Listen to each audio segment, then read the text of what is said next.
Tapinda muchirongwa chedu chekanoiwa nyai broadcast. Ndini sawa dzisipiwe kachidza mapfumo. Tinokudaidzai nese vari kwamutoko, kwaNyamuzuwe, kwabonda makara, kusvika kusutwe, kusvika kubhodha. Tokudaidzai tichidaidza vese vari kuLondon, vari kuSouth Africa, vari kuNew York, vari muno muCanada, vari kwese kwese vanotiteera pano pakanoiwa nyai. Ndinoda kukutambirai ndini sangwadzi wenyu Sipiwe Kachidza Mapfumo. Tauya novarendo vedu pano pakanoiwa nyai, patinenge tichikurukura nyaya dzinoitika mudunhu redu, mumatunhu edu nemagariro edu. Isusu vanhu tinenge vanogona kutaura chibuja, vabva taura nechitoko chavocho, tichibva taitei tipinza vanhu mumba, tovakanudza, tovapa mvura yokumwa, tonyepana. Pamuteko tinoti kunyepana, tonyepana nyaya dziri mudariro. Aiwa, ndinokudaidzai tichiparira kuti muri kutiteera. Uyu mumwe atopinda kare, uyu Michelle. 5 people are watching us and say, please like our program and share with other people so they can join us. Wanzwoka nyaya dziri pano. Nhasi tiri kuenderera mberi, tiri papart 2 nyaya yekutaura yeRoora party, kana kuti lobola party, which is a new phenomenon iri kuita muculture yedu. Tinenge tiri kuchinjawo kuita kwatinoita zvinhu. Kana vanhu vachiroorana, kwakubva kwaitwa mapati mahombe anodaidza masawira, mashamwari nezvakawanda wanda. Svondo yakapera ndo zvatanga tichinyepana pano, tichidaidzawo vana mbuya Serima, shamwari yedu Gogo Serima, nashamwari yedu Gweta Vimbayi, zvekare namufundisi Shambare. Vachatijoina, vanenge vamboenda kamukuchechi koisa zvekuchechi. Kana wapedza wobva wauya uchipinda kanoiwa nyai. Saka tinoda kuti mutitaurire vari kutiteera, titaurire kuti ndini Michelle, tiri kukuteirai from, I know you're from Edmonton. Kana wajoina zviri pamwe nhasi takanenge kakukanganisika, asi I don't think so, because tinoita daylight saving kuno kuCanada. Zvinyepera kuti kune taane zuva rakareba, saka tinochinja time yedu. Asi kwese kwese ayoba tiribe kuchinja zvibodzizvo. Vari kuLondon 7 p.m. come in and join us. Vari kuZimbabwe 9 p.m. come and join us. Ndinodaira wachatijoina as we go. Saka panapa ndinoda kungotanga ndati pindai mudariro. Gogo Serima, mukwaidze vanhu vari kutiteera, nagweta redu Vimbayi, mukwadza vanhu vari kutiteera. Motitaura kuti ndimi ani, vamwe varinga varipo basvondo yakapera kuti ndimi ani, munopinda kuchechi kupi imimi, kana kuti munogara kupi, munoita nezvei, plus mutupo wenyu chii. Toita futi watching from Edmonton. Okay, Michelle, Nyemba, mopita muchititaura kuti munoita muri gweta family lawyer, company yenyu inonzani, muri kuti yeah, just go in and tell us. Makadiko vatariri nevanonzwa kwose kwose kwamuri ikoko, tinotenda neteknoloji kuti isu tiri uno kuZimbabwe, imi muri mhiri ikoko, asi tiri kuonana namaziso. Maita henyu, ini ndinonzi Gogo Serima, ndiri mai mufundisi. Sokutaura kwandakamboita, ndinogara kuno kuGreendale, ndokwandinogara ndokupinda kuno. Ndinoera moyo, ndakambova zvakare zvichabetserei konai, asi ndinongotenda Mwari kuti takapfuura noko. Taimbovakowo kumutemo kwavana Nyemba uko, asi zvino tagara zvedu, taakuzorora, tichiteerera vana Nyemba vachirova basa isu takatarira zvedu tichifara nazvo. Maitai tinokuuya nokutitarisa. Good. Hello, Gogo na Michelle. Aiwa, that is good. How is the sound? Please titaurire kuti sound yedu iri sei. Muri kutinzwa zvakanaka here? Mai Nyemba, pinda muzukuru utaure. Ndinotenda Sangwadzi. Gogo vakanga vari magistrate kava. Saka tinotevera tisu mutsoka dzavo. Ini ndinonzi Vimbayi Nyemba. Ndiri mukunda Shumba, ndiri Masivanda. Ndiri Gweta. Firm yangu inonzi Vimbayi Nyemba and Associates, which was started in 1997, some more than 25 years ago. Mostly ndiri family lawyer, not nekuda, but by default. I think when we started practicing, tiri vasikana vadiki, madzimai mazhinji aitsvaga kuenda kumalawyer ekadzi kana ukada kuita maintenance wonzi murume wako saka waenda kumurume saka unodanana naye unoita sei. Saka I ended up doing a lot of family law matters because kwakusina malawyer ekadzi akawanda kwekutanga kumashure kuma-97. Yeah, but I do everything. My transfers, Zimba, Zenyu, my registration, my bonds. We do, especially for our diaspora. We are a trusted law firm. Ini kumcha kwangu ndinobva kumberengwa ndakambokutaurirai ndiri mukaranga pandakamira pano kuti asi ndasamanyika ndakaroriwa kuroriwa wagona ndakaroriwa kunyanga saka ndava ndikirire ndavasamanyika ndine vana vangu vairi saka ndava munhu wekusamanyika wokumanikaland amai vanonditi amai samanyika. Aiwa, ndinofarira kuti muri kuedza pamunogona kuedza kutaurawo zvekwedu zvakaroriwa kweyo wakaroriwa kwamanyikayo tazvinzwa kweduyo tinoti tazvimbwa. Aiwa Gogo tinotendawo wawo tinzwa kuti Gogo wangu ari magistrate haikona kuvatasira pasi musikana wanhasi tikona kwakuisa tachembera hatichazvizivi zvomutemo kuti chii mastatutes mazuva ano hatichazviteveri. Aiwa, but immunity, you are a living library. Ndimi watinoti ma-living libraries mumacommunity medu is very important. Nyaya yatinayo pano, tochienda kunyaya yatinayo pano, ndeyekuti tiri kutaura nenyaya yeRoora party.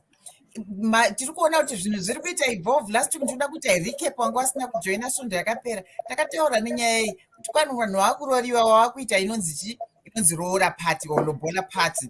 Or at wedding, inonzi Roora squad. I think that's what they call. Roora squad. Yeah, Roora squad are the people who will be participating in this kuroorwa kunenge muchiita munhu. Kana munhu akuroriwa, vanhu vanodaidziwa kunzi chiuyai pano muite vakwasha wouya wosangana nemhuri. Asi zvachinja kudhara taindoti wondouya zvandakakunyepai zvigore svondo yakapera kuti waindoti wakwasha wouya wopinda mumba woita zvirangozvo kama wobhadhara mari iyo zvobva zvabva macard boxing. The furthest it could go was my card box, right? Then we just cook and drink and eat and that was it. Munhu wotokumbira muchato vanhu voenda wozoita muchato quite wedding. But we are evolving. And sekutaura kwakaitwa last week one, this is a culture which is very West African because they do have elaborate parties, whether it's weddings or even my funerals.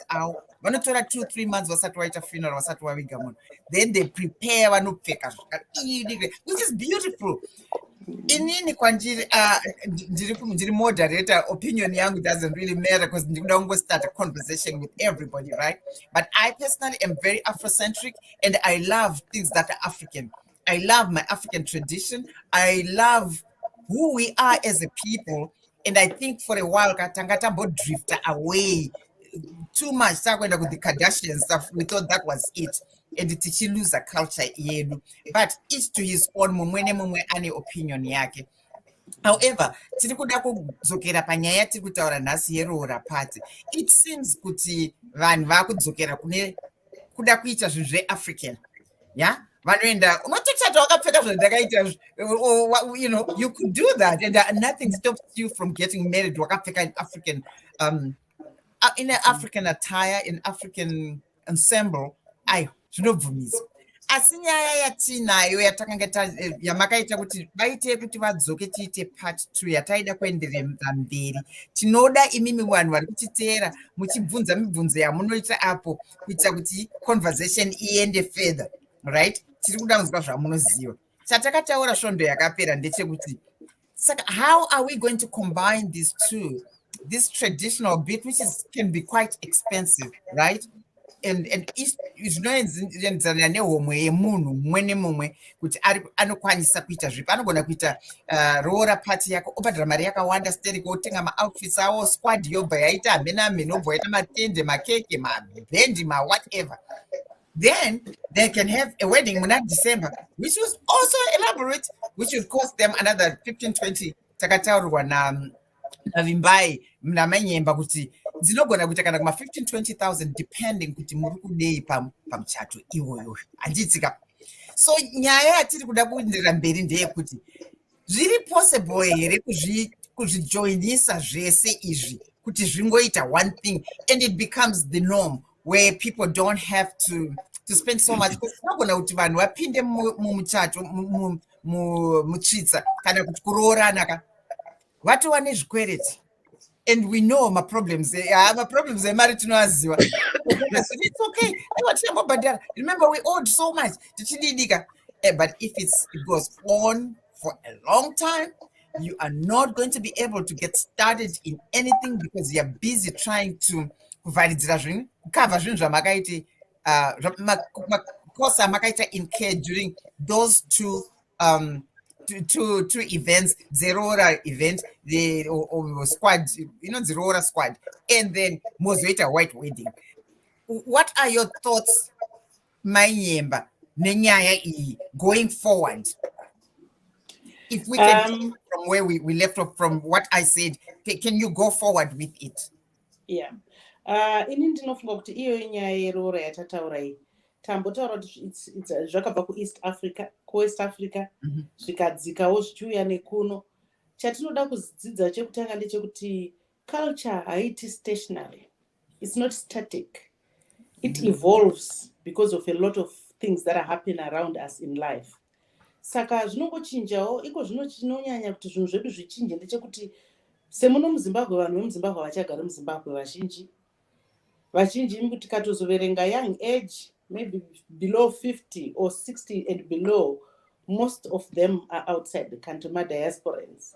Ndo vanhu vanenge vachidzidza zvakasiyana-siyana vachizodzoka nazvo kuno. Plus the world is now a globe. Takukwanisa kufamba tichienda kune dzimwe nyika tichimixa nevanhu tichidai. Roora nemaitirwo azvo akuitwa iko zvino, we may even end up wanting to take it because it's not anybody who stood up and said, let's do this. It was just a change that happened and people accepted it. But kuti tite a cut on our costs, I think it is going to be a choice. Yema individuals, what do we want to do? Do we want to do this one? Tozoita umwemberi. But last time we had said it is better to do one thing. And kuzoenda kuroora kweduku tobva tatova namufundisi anenge akutochatisa vanhu. And kana tichida nyaya yemabhanzi togara tataurirana navabereki vedu zvavanoda. Musi watinoti takuuya kuroora tinenge tine zvavanotoda zvese. Tinoziva kuti roora haripedzewi, mukwasha haadyiwi musi umwe chete. Asi pane maexpectation ekuti munhu akanga abhadharawo zvakati, hai mwana wedu tinoziva kuti anogona kuenda nemurume wake. Saka izvozvo kana zviri ready zvatogadzirwa, vanhu vataurirana before the day reroora. Mabhanzi anotogona kutoshedzerwa because kwakutoroorwa kwanhingi kune mwana ari kuroorwa, anobva atochata kamusiwo. Pane ari kuroorwa musi akati 3 weeks before roora racho raitwa, ndo marriage yacho, kubva kwaitwa nemarriage zvese ipapo. Makusena achona vanhu vosvika vowirirana, kana vachida kupfeka havo zvesquad ichida kupfeka yopfeka zvepanenge pachiitwa roora nguva iyoyo, zvakabhajetiwawo. Same day iyoyo, later in the day into the night party a white wedding. Mufundisi anenge ato because zvinhu zvakarongeka, just to cut on the costs kuti zvinhu zvisabva zvanyanya kudhurisisa. But for those who want to do both, they can still go ahead, but we are saying makosi acho anenge anonyanya. And ndakaona kuti nyaya yeroora, kosi rekuroora inobata mwanasikana. ende vasikana ndo vanowanza kuinsista kuti handitoda kuti usanhingi tigoita mafotoshoot tigoita sei. Saka ndiye anopinda bhizi nekugadzira kuda shamwari dzinobatsirawo tsipia mazviri nemaparents, but pane kastrain kanoitika nekuti there is quite a lot to prepare, and remember we don't do things that we want as ourselves. There is competition out there, so izvozvo zvese zvinotibata. Good. Gogo Serima, what do you think nezvataurwa izvi? Because inini pakamwe yakandambofunga zvangu ipapaka zvamataura mai Nyemba, it's all very fantastic, and I think it's a brilliant idea kuti tinokwanisa kuita the two things the same day, right? Zvodaidzirwa mabhanzi when ubva wasvika mangwanani 9 o'clock ubva waita vanenge vanhu vakarongeka vanenge vabvumirana, hapana kukakawadzana. Kwatakambotaura last week naGogo Serima kuti panogona kuita vamwe sekuru vanenge vakaomisa musoro imomo, haiwa zvigodii zvigoita dododo pamutoko, tinoti dododo vanhu vachindodzokorora zvigodzi. So asi kana zvakarongeka 1 hour zvatopera, takwendai papart 2 stage 2 toenderera mberi. Asika nyaya ndakachida kubvunza kuti ko zvino do you think vafundisi wedu wekumachechi they'll be happy with that?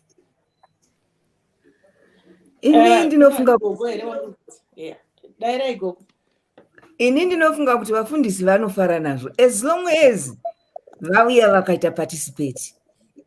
Vafundisi havangafari kana kuri kungonzi mwana waroorwa watoenda, hazvivanakidzi. Asi kana kuri kuti vanoitwa put in place yokuti vaite zvavanofanira kuita pamwana wavo unenge achata aroorwa, havambonyunyuti. Ndinorangarira rimwe zuva kuti ndichitaura nomumwe mwana wangu in my own family, waitaura saizvozvo kuti ini ndinoda kuti mamaini handidi kuti vanhu vombouya vozara vozodini mozoita mozodispesa mozodzoka zvene rimwe zuva. Ini ndinongoda kuroorwa mangwanani, zvikatanga mangwanani muma9 kusvika 12 vanhu vodla lunch, after lunch kuma3 vanhu vopinda mumarenda, vanhu votochata. Ini ndichitoti zvinobvira achiinsista kuti ni zvangu I want it done that way, tisina kumbouya uno kwakachidza uyu. Saka muswa zvakazotaurwa munooneka kuti saka mwana uya wanga ane vision yekuti zvinogona kuchinja. Ini ndinofunga kuti zvinogona, uye vafundisi vanozvifarira nokuti ndiro basa ravo rokuti vaite zvinofanira kuropafadza muchato uyu. Musi uyoyo tinenge tichiti before they go further vasati vaenderera vachingotanga nekuti vakomborerwa vozoenda havo. Anzi Irene kuti parege kuita kukakawadzana, timu yeRoora vanoita vashoma kuti vazase, vanofanira kuti you just choose the people who can talk about things. Kune vamwe vanhu who are well known for throwing spanners mumaworks. Saka I think it's a point yataurwa naIrene kuti cut this thing. Baba mukuru, baba wemunhu ari kuroorwa nababa mukuru nababa mudiki 4 and maybe vanasekuru vairi mobva nana tete and all these people, instead yekudaidza the whole 30-40 shebang mobva zvaita nyaya inonetsa. Panonetsa. Asi also kutaura kwamaita kuti these are learning curves. We are all learning and changing. Zvinhu iculture iri kuchinja, tinenge tichiona kuti what works and what doesn't work, right? And also it means kuti kana zvadaro more people probably will be getting married at home kana maseta matents enyu, because kuchechi unongoisawo ningekani yamufundisi apa woite wodai woerenga bhaibheri ravo wobatanidza vanhu kana wada kupfeka marenda kana uchida kuenda kunochata wakapfeka zvetraditional, it's okay. There's no law that says kana muchichata unofanira kupfeka renda njena. Not really. It's not really uye kuti pamwe ipapo ikachidza mwanangu pokuti vanhu vanofanira kungouya vanofanira kungoita vashoma. Chinonetsa culture yedu ndeyekuti tinotarira kuti zvino kana ndikatora baba mukuru ndikasiya baba munini, what will baba munini say? Asi kana vanhu vagara vakaronga pamwe chete Roora iri rikaitwa vakawanda saizvozvo kubackground kukozongouya a few to represent, zvangorongwa zvinhu zvose zvinobuda. Problem yataatinayo iko zvino ndeyekuti tanga tichingoti everybody should be there kuti ave a party yokuti mwana waroorwa, munhu baba mukuru varipo, baba munini varipo, vazukuru varipo navana vazukuru vose varipo. Asi kana zvinhu zvikangorongwa ndinofunga zvinoita before day reroora iri vanhu vogara pasi semhuri votaurirana voroodza mwana wavo pasina vakuwasha vachinyorerana vachinyora pasi vachibvumirana vaya vane misoro inopisa voitirana nharo vari ikoko. Musi wezvinhu izvi hakusisina nharo, kwangova kungoti ava vane listi yavakapuhwa yakagadzirwa yakasensewa zvakanaka zvokuti vakaipiwa ivo vongogadzira vongouya nezvinhu zvavo zvavanenge vakwanisa. Zvinoita munoona kanoiwa nyaya yebroadcast yedu iyi kaka tiri kudzidza. It's not prescriptive but things should be like zvatatorwa pakanoi. It's a learning curve. Tinodaidza ma-community members like yourself nevanhu vari knowledgeable tozeya nyaya kuti muri kuzvionawo sei. A topic like this it's a dialogue. Yeah, it's a dialogue. Hapana ari kuiswa pachipiyaniso kuti titaure why. No, it's a dialogue yatiri kuita with representatives of communities kuti kana zvinhu zvadai todi. This is how we learn as a people. Tikagona kudzidza zvataurwa nambuya Serima kuti tinoda kuti vanhu ngavadzidze kuite kurongeka. Aikona ngokwachuka kuti mwadaidza munhu wangotaura zvisina nebasa rese. This is how we need to get to know. This is how we evolve as a people. Kuti aiwa kana kwakuti baba mukuru vanotidaidza mwana wavo ari kuroorwa votitaura kuti chakati ningi ndiye anenge ari pachirepresenta. We are representing the family because zvinopa a picture kune vanhu vari kuuya kokuroorera as well. Kana mari uya kuzoroorerwa munhu adhakwa akurutsa ipapo akutaura pfocho chichika zvinoratidza a wrong picture kune vakuwasha vauya kuzoroora. Saka kana zvarongwa zvataurwa nambuya Serima, I think it's very important for a family iri kuroorerwa yacho kuti vagare vakarongeka kuti varatidze kuti vanhu vane chiedza panapa hapana kuti akarasika tinobva tangoti vanongoti dedem and mufamily yese mune vamwe vanokwanisa kutaura vane capacity to lead. Anogona kunge ari mukomana wechidiki ari pauniversity kana kuti ari kusenzawo mudhorobha baba mukuru vari kuroorerwa vari 60-70 but iye ndiye anenge ari spokesperson of the family. I think it's very important tikakwanisa kumove to those kind of things kuti aiwa Josam ndiye ari kuti ndiye anenge achiti representa mukomana ari 25 asi ndiye ari kuti miririra isiso se family tete sangwadzi spiwe ndiwo wari kuda kutimiririra sasangwadzi toti dedem zvinhu zvofamba. I think that's a proposition which I think people should take toedza kufamba takananga ikoko handiti. Now I hope again sekutaura kwatoita kuti kudzidza vafundisi vedu tane vafundisi wari very young and open-minded.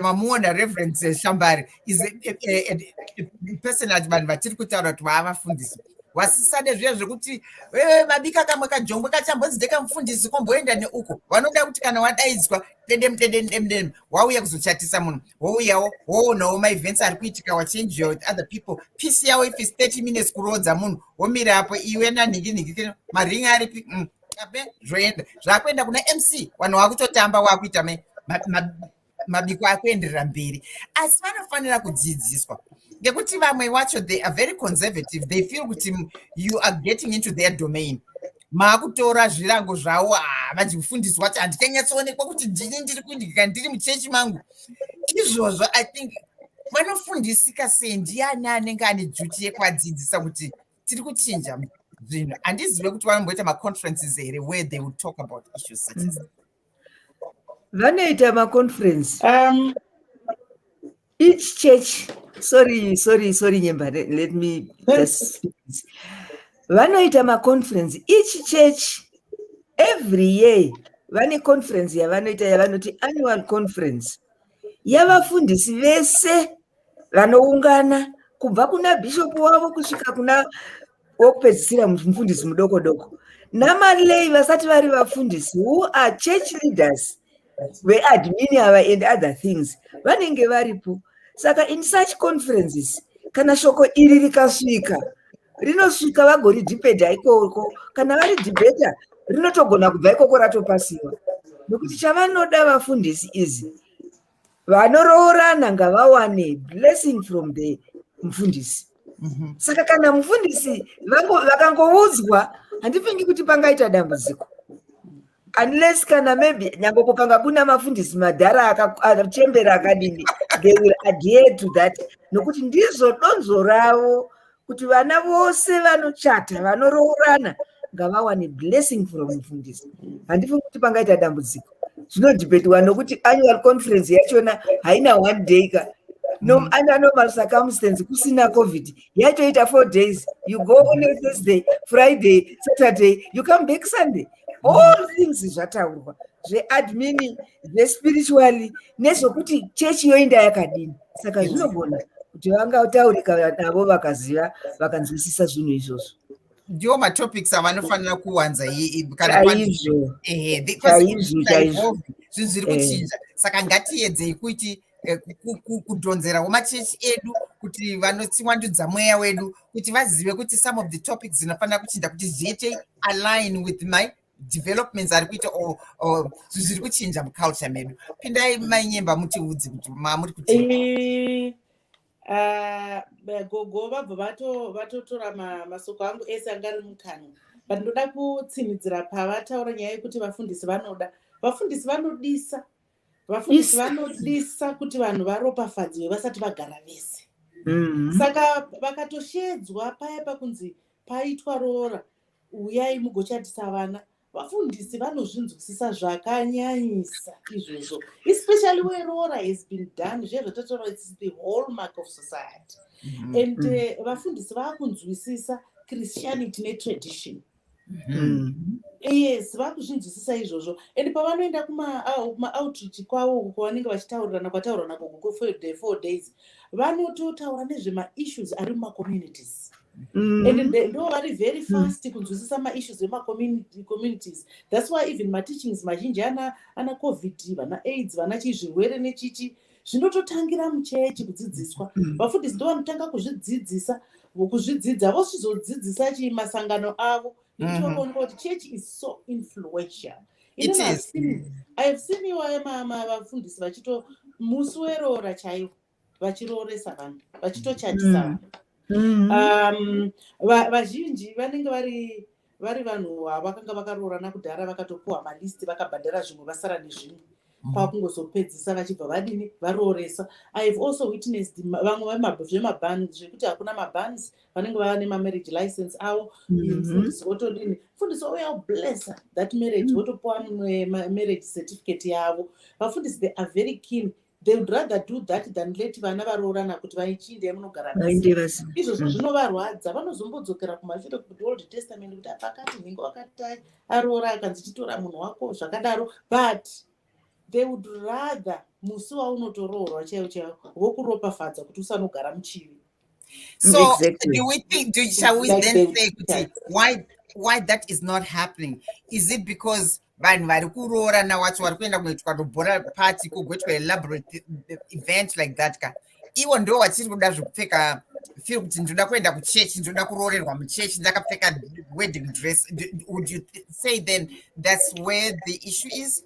No, that's not where the issue is. I think the issue is kuti tabatikana, we are between two things, a culture yedu nenyaya ye-white wedding Christianity.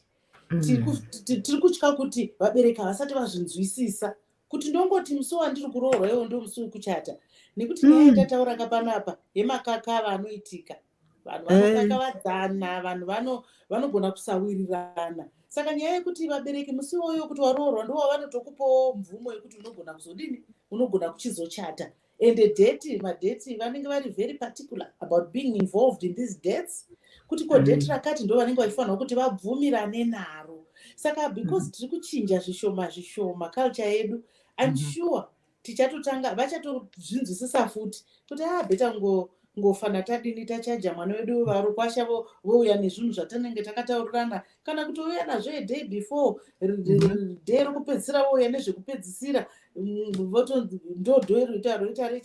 roita reRoora racho makusendika kuti vapfeke havo zvavanoda kupfeka vana vedu, and then later in the day yatova white wedding, zvinhu zvatorongeka zvanaka. I like that. I like that very, very much. Izvozvo zvinoita, ini ndoona sokuti zvinogoneka, nokuti nyangwe vakada kuinda kuti vandochata muchechi, church is always open. Yes. Hainei kuti nhasi izuva ripi kana chii. It's open from Mondays, Sunday, every day, Wednesday, even Friday. Vanotogona kuchatira ipapo mai. Ipapo pamba vanogona kushatira. Kana vanenge vachida mapikicha okuti vakaona vana mai vakanga vakatogwa muchechi, vanogona havo kundoshatira kuchechi, but ipapo, like we said last week, kuti panenge pana matende, panenge pakaitwa dheko yakanaka-naka, panenge pane zvose, saka hapana chinovakonesa kuchatira ipapo. Uye navo vana vamwe vanotochuza kuti havadi kuchatira muchechi, vanoda kuita yavanoti garden wedding. Ndivo vazhinji. Zvino kana zvakadaro, building is nothing. Chiri important is vanhu vachatisa. Makore aichata vana mai vedu. Inini, I remember when my mother got married. I mean, we are talking like way back, you know.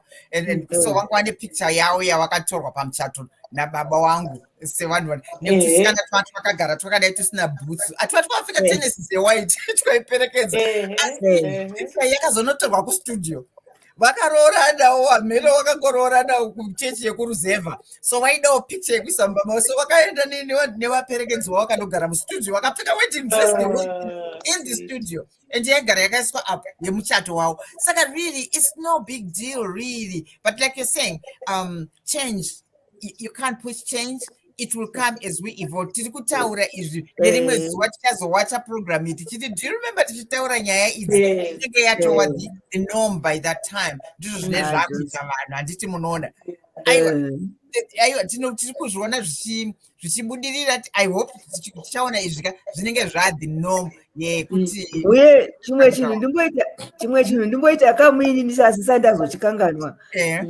kumakereke uku takakomborerwa nokuti tinavo vana vedu magweta vana Vimbaya vari kumachechi saka machenji awa achiuya through them vanotanga kuzviziva ivo nokuona unaki nohuipi hwazvo saka hazvizonetsa kuleadership yechechi yangu vafundisi nyange ani kuti vanzwisise zvinhu izvi nokuti kana tinaye mwana wedu watinaye muchechi tinomubvunza what is this chatiri kunzwa chiri kudai iomira kuti de tatonzwisisa tatogamuchira tatoziva then we'll go forward pasina chinonetsa tiri kutoona zvinhu izvi zvichinja zveshuwa inini I see that changing and even your my white wedding dresses one of these days I would not be surprised ndichiona vanhu vakapfeka my outfits avanoita paroora party which are beautiful which to me they portray who we are as a people proud of our outfits kupfeka kwatinoita nembatya zvedu zvakasiyanawo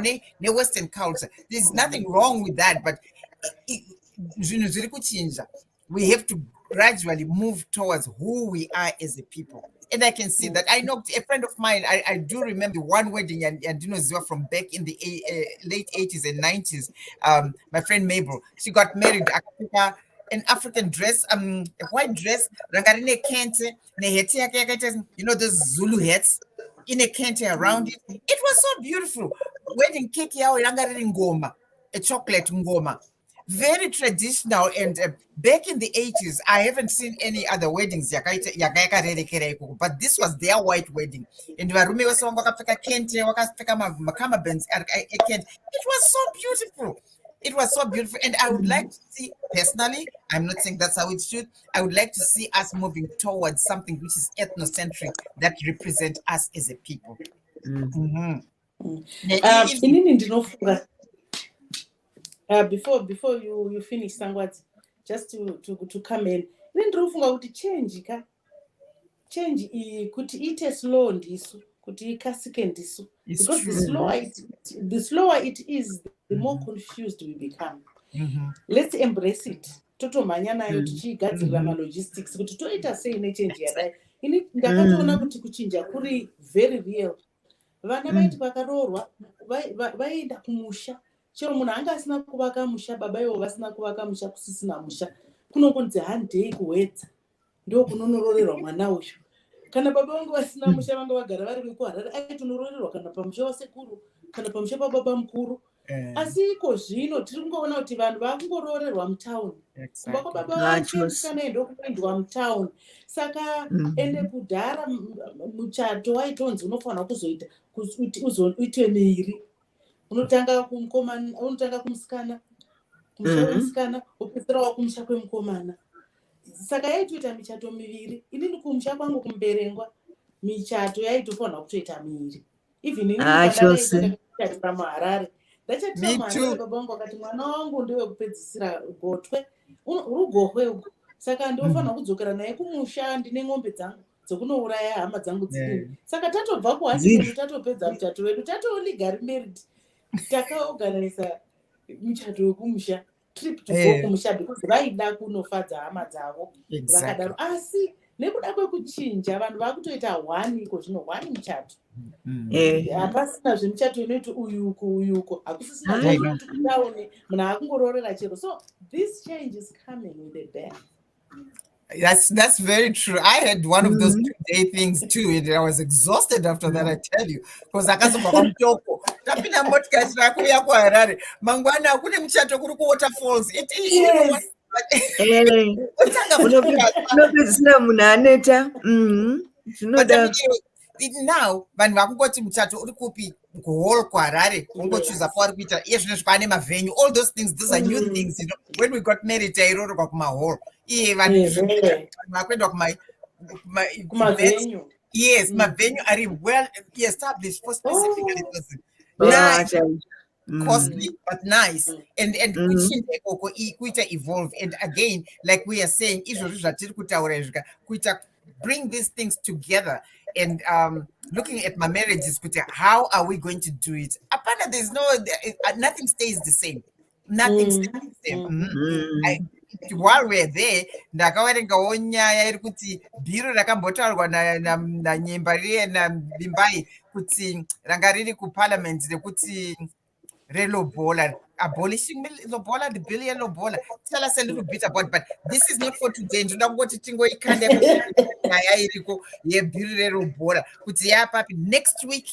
Since makafarira vateereri, makafarira nyaya dzatakataura dzekuroora pati mukati aiwa sangwadzi next week ngavadzoke, tadzoka nawo. Asi tiri panyaya iyoyi tobva tada ngoti tibva tati next week yacho todzoka naVimbayi nevamwewo vafundisi naana chief vatitaurire kuti nyaya yelobola because yakapaswa muparliament. What is it all about, Vimbayi? Sangwadzi nyaya yakaoma iyi, nyaya yebhili rakapinda muparliament, asi ichiri pakudhibheti because kuma2020 panenge pakanga pambosvika paya pakuti vanhu vaita horns locking, machief negovernment vachiona kuti nyaya iyi ingafambiswa sei. Saka regai ndigashira yangu mufundisi vabva vapinda. Tinokutambira Dr. Shambare. I'm very sorry, I was so busy and that's okay. Tichina half hour. Vimbayi ngomira ndida kungovata update kuti takataura zvatakataura last week because tine vateereri vamwe vachijoina this week. Makaona kuti it was by popular demand kuti please bring this guest back. Tinoda kuramba tichitaura nenyaya yelobola. So we were simply talking about merging these two concepts, the traditional Roora ne muchato. Zvatakambotaura last week really were emphasizing pretty much on it. But right now pamabva mangopinda mudariro tanga tichibvunza gweta redu Nyemba kuti bhiru reroora rinonzi rinombodzi chiko naVimbayi riri kunzi chii? Marriage is what amendment bill harisati ranyatsokuda pachena zvari kuda kutaura bhiri. I think tese seZimbabwe titori confused nezvaro. Okay. So tabvunza Vimbayi kuti atitsanangurire kuti what does that mean? From what I read, it sounds to the average person that they wanted to abolish lobola. Yeah. So next week tiri kudzoka pano apa tichiita going forward nenyaya iyo since tatanga nenyaya yekuroora nayo patiri kutaura zvemuchato zvekufara chichichi. Next week toda kuenda, we want to tackle the topic zvakabva kuparliament. Saka ndokupai svondo rine rekunyatsoongorora uchinzwa kuti zviri kurewe, because we don't know what that means. We will bring you here so that you can explain to us what parliament iri kuti chii, what exactly are they saying. Tikakwanisa kuwana chief anogona kuita chime in on that, and another community leader, and just a group of people who could represent my thoughts evanhu nenyaya yelobola kuti what are people's thoughts about this lobola thing? So go ahead and try and explain to us what your thoughts. What did you glean from what you read? Nyaya yelobola yakambounza split in parliament. Zvekuti pakaita ndakati horns locked for the past, I think for the past year and half. Nyaya yelobola. Chiri kunetsa ndechekuti I think madzishe kuhouse of assembly madzishe akati no. Hazvibudi zvakadaro kuti lobola ringonzi hakusisina lobola, because it is the hallmark of tradition. But I think government yakanga yanzwawo a lot of information from lobbying groups. Arikuti no, for gender equality lobola inofanira kubviswa, because when people get married and lobola is paid, we start from different levels. Pano umwe anenge achitoti iwo ndakatokubhadharira, umwe achiti hashuwa ndakabhadharirwa. So akabhadharirwa uya unopedzisira inequality starts from there. Paanomukira achifanira kuisa mvura, kuita sei, paanozoenda kumusha achinoita mabasa akasiyana-siyana, parufonzi muroora anofanira kushanda zvakasiyana-siyana. Zvinenge zvinonzi haafaniri kugara zvichibva panyaya yelobola. And also I think Minister of Justice vaZimbabwe vaitaura kuti nyaya yelobola iyi haingakonesi to adults who are above the age of 18 to agree amongst themselves, between themselves, to say this is what we want to do. Vakadzokera back kukesi yaya yakazoita legal age of majority, yakazounza legal age of majority act. No. Women are no longer majors. They are no longer minors. They are majors. Saka whatever we can agree with a man, kuti okay ngatiroorane ngatichatei, there is no need yekuti vanhu vachibvunzwa nezvelobola. But clause 16 ye-amendment iyi inenge inoda kuti iti iyo customary law, kana uchiroorwa it customary law, there must be proof that lobola was paid. Yes, and you must have lived for 5 years together. What do you mean customary law? Because if you say customary law to me, ndizvo zvazvo tatina mamwe macustomary law union kaasina lobola rakabhadharwa, zvokuti zvazvichizonetsa kana makuenda kumakoti kuti muchiti was this person married under what, because hapana lobola yakabhadharwa. Saka kana pasina lobola inenge ichingova a union, you were in a union.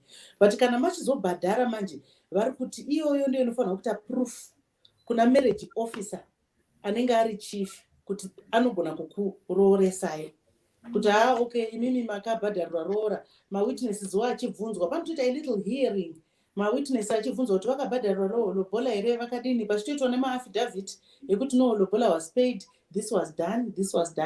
Munhu obvunzwa futi kuti vakambogara vose for 5 years. I don't know where the issue of 5 years is coming in. What makes 5 years so is it a thumbsucked? I don't know really. Okay, so hold it there, because as I said, this is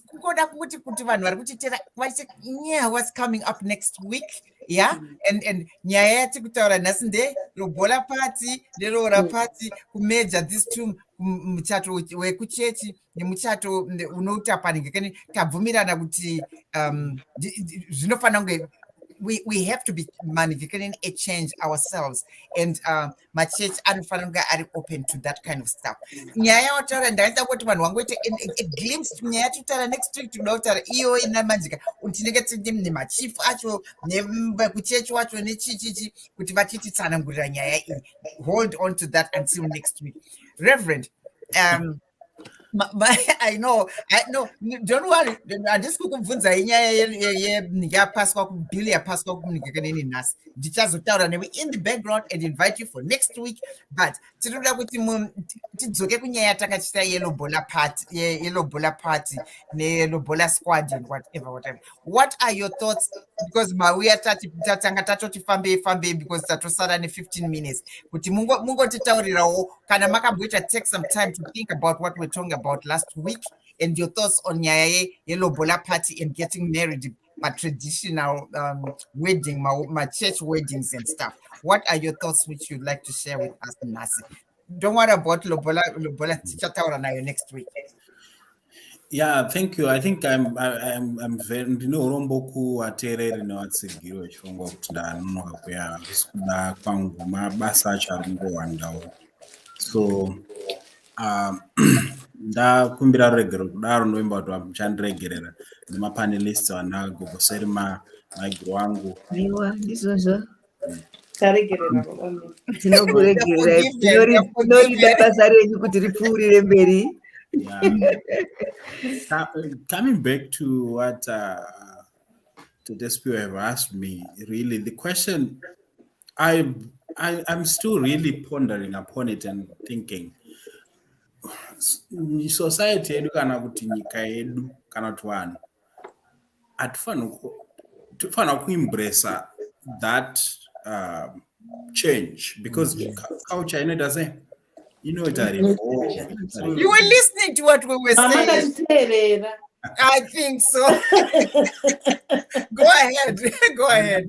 Taita embrace hatifaniri kuwe tinoomeserana, because embracing culture is also to understand kuti zvinopa impact yakaita sei kune vamwe. Ini ndodzoka panyaya yeubuntu. Ubuntu zvinongoreva kubatirana pamwe nekuona kana kuti hokero yekuti kana takokwa kumaroora takokwa kuhokero. Tarisiro dzinosiyana asi mawaniro futi anosiyana, but vanhu ngatiregerei kupanana pressure.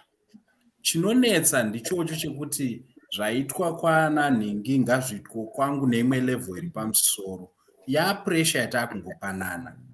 Asi chinhu chinenge chatanga zvakanaka, like lobola party, kupfeka, kudii, kudresa, zvinhu zvanaka zvakatanga zvakanaka. Sezvandakataura last week, zvaikosha kuti kana taembrace lobola party kana Roora day, tachidii tachibva tablessa muchato wacho, vanhu vangopfuurira mberi. Ndopai pakadzoka mai Nyemba wakutaura kuti zvakangokosha, pane zvinhu 2 dzinoshandiswa pakublessa muchato.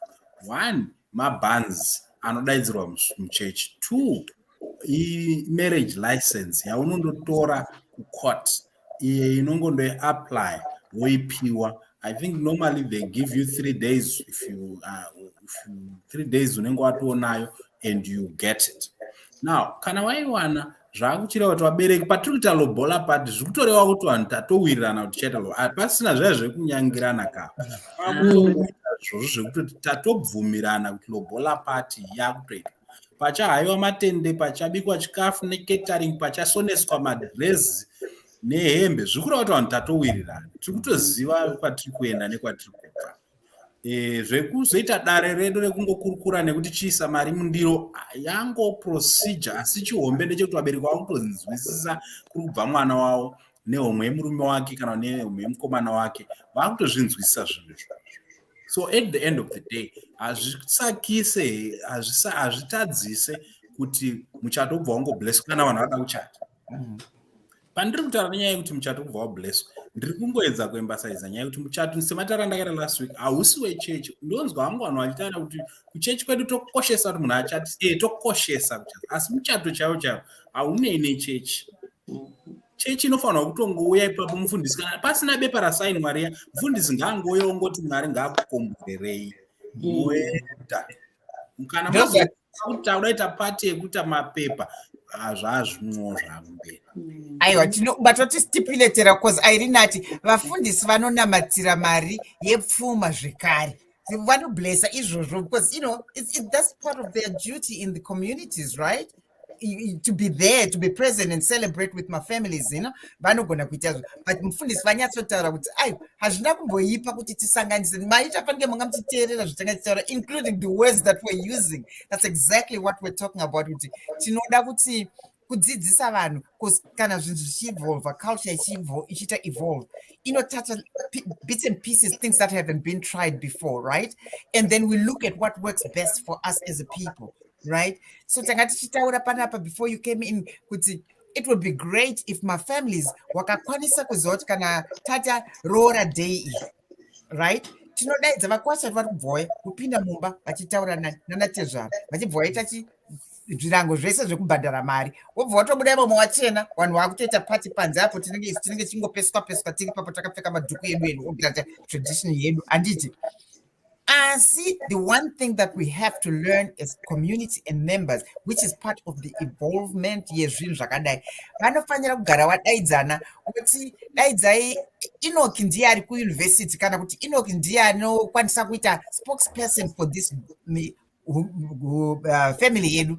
Mudiki yese haasiri baba mukuru, asi ndiwo vanhu vakomuna kutoti aiwa tagara akabata kapepa kake takutanga chakati zvobva zvaite dedemure. We have to stop doing zvakaitwa nanasekuru kudhara zvekuswera munhu achiita vanhu vanotiwa masipana zita confusion.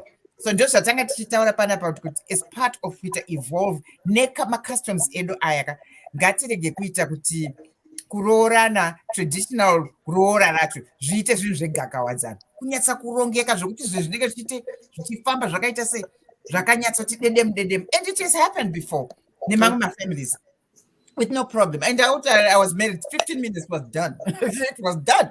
But I was married for 23 years before murume wangu asati afa, munhu atoroorwa. Handiti taizoita zvedu zvemakore iyayo kwaitwa michato miri, mobva kwamutoko mombouya kuHarare mozodi, but zvese zvanga zviri muri kufara. But tinozvitenda ngekuti tiri kuona kuti imimi sema-community leaders who are change makers in the communities, muri kuzvionawo imi samufundisi kuti ndizvo zvinofanira kuita, ngatinangei ikoko. Saka tinenge tichiita take a leaf from ma-conversations akadai in our changes, right? Tasara ne9 minutes. Chipindai mumwe nemumwe muite kubva mangokombera nyaya yatiri kutaura iyi, tiri kutaura kwamisa sekutaura kwandaita kune vateereri vari kutiteera. Next week tine nyaya yebill yekuroorana manje yakapaswa muparliament. As far as we know, tina gweta redu Vimbayi Nyemba, she's coming. Manyemba vari kuuya kuzotitsanangurira. Tichatsvaga a chief achauya kuzotitaurira how they feel about the changes. Zvinhu zvinoita evolve, zvinhu zviri kuchinja. Kana iyaya mabhiri ari kupaswa iyaya, there is a pro to it. And kuzoya zvimwe zvinotambisa munhu ngaroorwa usina kubhadharwa pfuma. But sekutaura kwausina kuti Mai Nyemba pakuti things have to change somehow. Saka tinenge tida kuona kuti change yacho iri kuita align with needs edu here as a society, really progressive, zvisiri zvekukakavadzana. Some things a hallmark of our culture, yeah. And okay, how can we then integrate it into our lives and our culture? Zvakatsitseka nawo. Saka Gogo imbopinda muchiti pamatitaurira mubva mangokombera nyaya tachitaura yelobola pati nekuroorana, then Mai Nyemba mopinda fundisi mwazopinda mubva tapedzisa nyaya yedu. Tasara ne9 minutes. Mazvita, ini ndinofunga kuti zvinhu zvose zvinogoneka mukutaurirana. Zvinhu zvose zvinogoneka mukuronga pamwe chete. Chinhu chinofadza kuti vabereki vomusikana vari kuzoroorerwa. Saka zvinhu hazvifaniri kunyanya kuoma kuti handingavaoni, hatitaurira kusvika musi uyoyo. Vanhu kana kuda kuita chinhu chimwe chete, togara pasi totaurirana. Nyangwe zvokuti kunouya the whole village yokuti munhu aroorwe, the whole village iripo. Zvinhu zvokuti tingazviita tiri tega kumhuri, kosarudzwa vashoma vanouya vomira vakatimiririra, isu tichigutsikana kuti zvatakabvumirana zviya ndozvavari kuzoita. Nyaya huru panyaya yokuroorana ndiye kutsvagana ukama, like mufundisi said last week. Zvino zvatinotsvaga ukama ngatiutsvagei munzira yakanaka yokutaurirana, yokudanana, uye kudhurira roora rikadhura maningi rinongotanga bongozozo kubva musi uyoyo wararehwa kusvika hameno kuti rini. That is if kana rikabviswa. Kana rikasabviswa, rikabviswa umwe unongogara chaachituko kuti iwe wandakaita 20,000 iwe wandakadai. Saka zvinhu zvakadero zvinenge zvisina kunaka. Ngatigarei semhuri, titaurirane, tibvumirane murudo nomukuda kuvaka ukama neimba yavana ava. Totaurirana zvinhu zvedu zvofamba mushe. Zvokuti waroorwa mangwanani, wachata zuva raakudoka, mufundisi vaapo, zvose zvakangonaka. Nyangwe kuvakumbira mufundisi kuti kana vane nguva ngavaurewo vaite sit-in, munoroorwa mwana uyu. Ndiko kuti matemba aya kana oda kukwira, iwe mufundisi vanenge varipo nechomumoyo vachingoti Mwari pindirai zvinhu izvi zvinofamba zvakanaka. Kana varipo zvose zvinoita, uye vanozvifarira vafundisi kuti vana varoorane, vavakomborere before they go. Thank you, Gogo. Mai Nyemba-Panga. Handichatauri zvizhinji asi kuti ndoda kudzokorayo nyaya yekuti roora rikanyanyisa kukwira zvinhu hazvizofambi zvakanaka. Asi ndakaona kuti iko zvino mumhuri zhinji vana baba vaimbonzi vanobuda muroora kosara vana baba munini. Asi ndakaona sokuti baba vane soft spot one mwana wavo wechisikana. Mazuva ano vanhu vakuinvolva baba wemunhu kuti roora rinofamba so zvaakuda kuenda zvichidzikama. Uye mukwasha hadliwi musi umwe. Mukwasha chero akanzi mari ngaiwandise. Unongoziva kuti kune ichanzi tipe nhasi imwe yongoitawo zvishoma. Hanzi mukwasha muvonde ndo panorevegwa kuti roora hariperi musi umwe. Ukama hoda kuramba hwakadini hwakasungwa. Vafundisi vedu tinovada zvikurusa nekuti ini ndakaona readiness yavafundisi to embrace change even mucommunity even musociety ndo vanototidzidzisa machanges ane zvaitika. Tikavadana kumaroora edu kuti mapepa edu ari ready uyai vanouya tichisainisa. Kana tisina chokusainisa they are ready to bless sezvataura baba Shambare. Tinotenda. Okay. Reverend Shambare, kaimangopedzisa ndedu Thank you so much. Ndofunga kuti tiringodzoka panyaya imwe chete yekuti maroora aya inini ndinongosimbisisa kuti kana munhu usafile pressure. Kana uchizvigona zvigonewo. Asi kana usingazvigoni usafile kuti handina kuroorwa nekuti handina kuita roora day. Panogona kuita dambudziko rekufungidzira kuti handina kuroorwa. Ende michato mazuva ano yacho, michato chaiyo nyombe haichanyanyoburitsi zvaitarisirwa kare. Vanhu vakungoenda pamuchato kungondotya. Unogona kutosara une chikwereti chihombe uchiexpecta kuti vanhu vachandipawo zvakawanda because zvinhu zvai zvaakunetsa vanhu vese. Saka michato yangopati yekungoti uri kungopa vanhu iwewe. Haisiri nyaya yekuti receive more. Your family, your closest family ndiyo inogona kungokupa magifts. Isu vamwe hedu isu ana bhule tinongouya kuzodya keke nekutamba nekuona kuti vanhu vakachena nekudzokera kubatana nemakomendi. Tisu ana madziro patika madziro komiti iya inogara pasi chiti muchato maona wabuda wakadai. Hatina chataita. So vanhu ngavasaiswe pressure nemuchato muhombe white. Chitarisira kuti nichawana magifts. Family yako kana waita lobola party kana kuti roora party kana wachitoda kubva wakupa magifts ndawabva wakupei ipapo. Mawirana kuti ndo magifts ako. Shamwari dzako ngadzikupe magifts.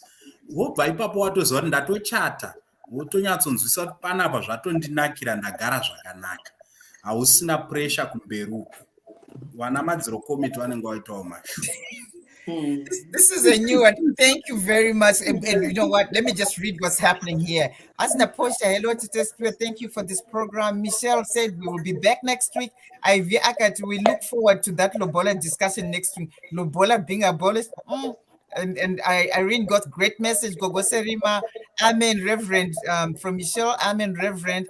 Thank you, my Nyemba. Mary Gold, Kano Sangwas Nevata Urendu message. Tadzidza Zakawanda. Looking forward to more learning. You saw as a Madziro party, Madziro committee here in and then once after that, what has those spread of Kamira say, overseas. Your committee yakaomarara and it has a very severe impact on people. But thank you so much. Ndinoda kukutendai vateereri vari kutiteera. Mote moshare nevamwe, like and share so that more people can follow us pakanoiwa nyai pano paplatform patinodzidza zvinhu zvakawanda.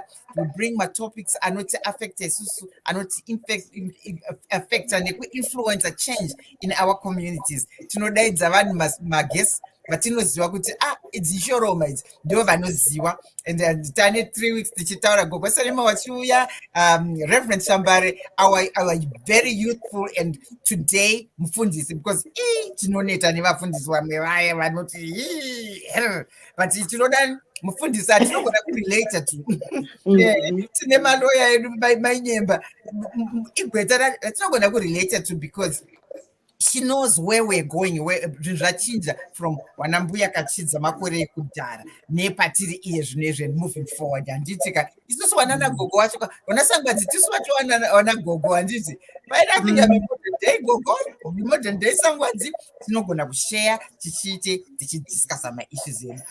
Nguva dzatopera mufunge sekuseka tichitaura nyaya iyi. Saka ndinoda kukudaidzai svondo rinouya tinenge tiri pano. Ndinenge ndakaadvertise paFacebook so that you know who our guests are for the next program. But it's going to be a fabulous segment. I know that it's a touchy topic. That's what makes it more exciting. What share more opinions. As I said, it's really a conversation between us as community members. Yeah, it's a dialogue between community members. And we are watching change in our communities through Kanoiwa Nyai broadcast.